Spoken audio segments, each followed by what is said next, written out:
जय माँ काली दोस्तों, जय श्री कृष्ण। दोस्तों, आज मैं अपने उन भाई बहनों के लिए ये वीडियो लेकर आया हूँ जिन मेरे भाई बहनों की एक तो संतान नहीं होती और जिनका पुत्र नहीं होता। इनकी लड़कियाँ ज़्यादा होती हैं। मैं ये नहीं बोलता कि लड़कियाँ अच्छी नहीं होती। लड़कियाँ माँ भगवती, माँ काली जी का स्वरूप हैं, दुर्गा का रूप हैं। लेकिन अगर हर माँ बाप की इच्छा होती है कि हमारे घर में भी एक बाल गोपाल भगवान श्री कृष्ण की तरह नटखट हमारा एक नन्हा मुन्ना बच्चा हो, तो दोस्तों शादी के बाद प्रत्येक दंपति चाहते हैं कि शीघ्र ही उनके आंगन में बच्चे की किलकारियाँ ही गूंजे। तो दोस्तों, इसके लिए मैं आपको बताऊंगा। सबसे पहले मैं आपको बता दूं कि मेरे टेलीग्राम चैनल का जो मैंने लिंक है वो मैंने अपने डिस्क्रिप्शन बॉक्स में डाल दिया है। अगर किसी भी प्रकार की अगर आपको समस्या आती है तो आप मुझे कमेंट सेक्शन बॉक्स में आकर पूछ सकते हैं। तो और मैंने मंत्र भी बाल गोपाल का अपने डिस्क्रिप्शन बॉक्स में डाल दिया है, तो आप वहाँ से भी देख सकते हो। कुछ दंपतियों की ये मनोकामना तो जल्दी ही पूरी हो जाती है, लेकिन कुछ लोगों को ये सौभाग्य प्राप्त होने में थोड़ी समस्याओं का सामना करना पड़ता है। और आजकल तो शादी के 1-2 वर्ष बाद ही लोग डॉक्टरों के पास जाने लग जाते हैं, जहाँ तक कि तंत्र मंत्र और बाबाओं के पास भी पैसे बर्बाद करते हैं। लेकिन दोष उन दंपतियों का भी नहीं है, क्योंकि मेरे भाइयों का क्या दोष। तो उनके परिवार, समाज और रिश्तेदार आदि भी ताने मारने लग जाते हैं कि अभी तक इनके घर पर कोई संतान नहीं हुई।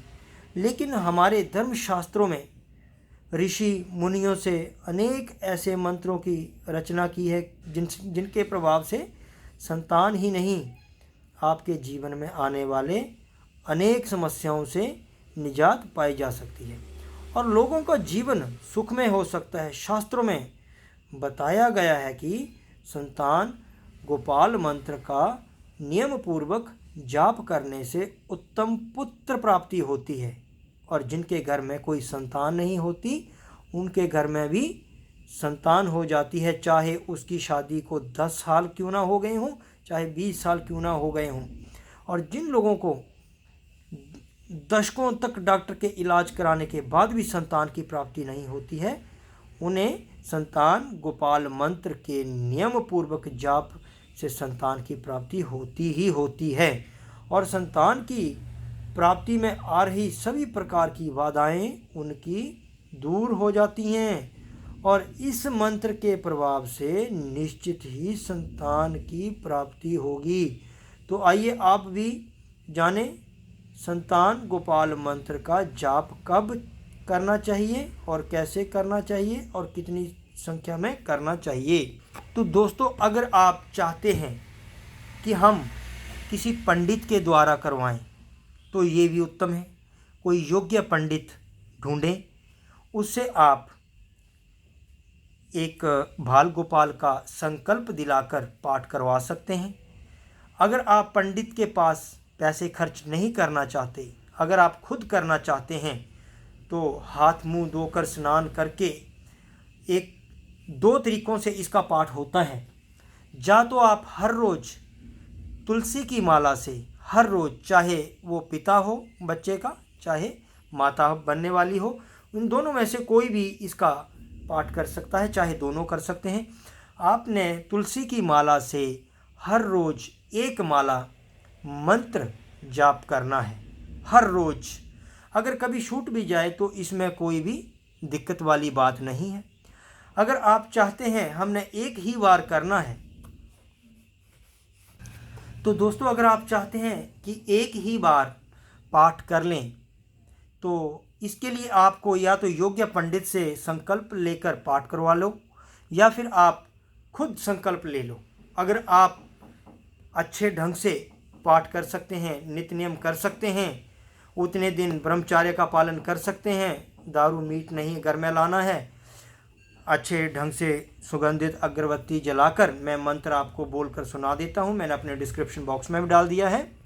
तो बाल गोपाल भगवान श्री कृष्ण जी का जो मंत्र है वो इस प्रकार है। ओम श्रीम ह्रीम क्लीम ग्लौम देवकी सुत गोविंद वासुदेव जगतपते देहि में तन्मय कृष्ण त्वाहम शरण गत। दोस्तों मंत्र एक बार फिर सुन लो। ओम श्रीम ह्रीम क्लीम ग्लौम देवकीसुत गोविंद वासुदेव यज्ञपते देहि में तनयम कृष्णम त्वामहम शरणम गत। दोस्तों अगर आप इस मंत्र को हर रोज़ तुलसी की माला से भी पाठ करते हो, अगर आपके पास टाइम है तो बिना पंडित के भी आप इस पाठ को हर रोज़ कर सकते हो। आप शादी के बाद अगर चाहते हैं कि पहले ही पुत्र प्राप्त हो तो आप भगवान श्री कृष्ण जी से प्रार्थना करें और हर रोज़ तुलसी की माला से कभी पति तो कभी पत्नी कर सकते हैं, दोनों बारी बारी। तो इस मंत्र का पाठ करें, आपको शीघ्र ही पहला ही पुत्र प्राप्ति होगी। तो दोस्तों अगर आपको ये मेरी वीडियो अच्छी लगी हो तो शेयर ज़रूर करें, लाइक ज़रूर कर दिया करो ताकि मेरा हौसला बढ़ता रहे, और सब्सक्राइब ज़रूर कर दें। तो जय माँ काली, जय श्री कृष्ण।